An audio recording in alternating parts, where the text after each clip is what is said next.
I bought this book from my mom back in 1972. It's called God's Plan for Man, The Key to the World's Storehouse of Wisdom.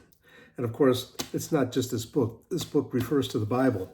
And as you can see, it's been well used.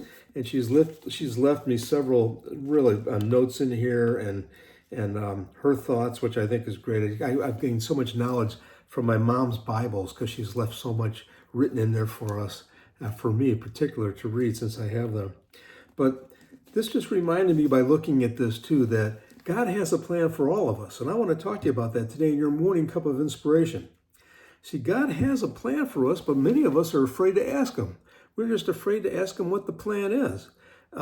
James tells us that if you need wisdom, ask our generous God and he will give it to you. He will not rebuke you for asking. So God's not going to put a thumb on us for why are you asking me that?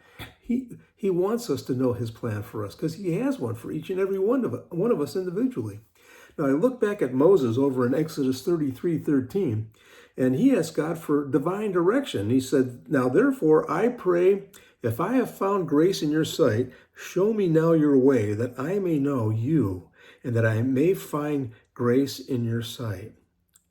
See, Moses even asked him, he had no idea right then that God was picking him and he wanted him to lead the Israelites out of Egypt and take them to the promised land. But God revealed that to him as he was praying him and asking him. So when we don't know God's plan for us, we just need to take time to pray. We need to take time to submit ourselves to him.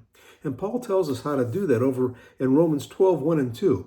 He says, "Therefore I urge you, brothers and sisters, in view of God's mercy, to offer your bodies as a living sacrifice, holy and pleasing to God. This is your true and proper worship. Do not conform to the pattern of this world, but be transformed by the renewing of your mind. Then you will be able to test and approve what God's will is, his good, pleasing, and perfect will." He's telling us to submit ourselves to him wholly, give ourselves to him, and ask him for his guidance and direction. And he will give that to us. He will provide that for us.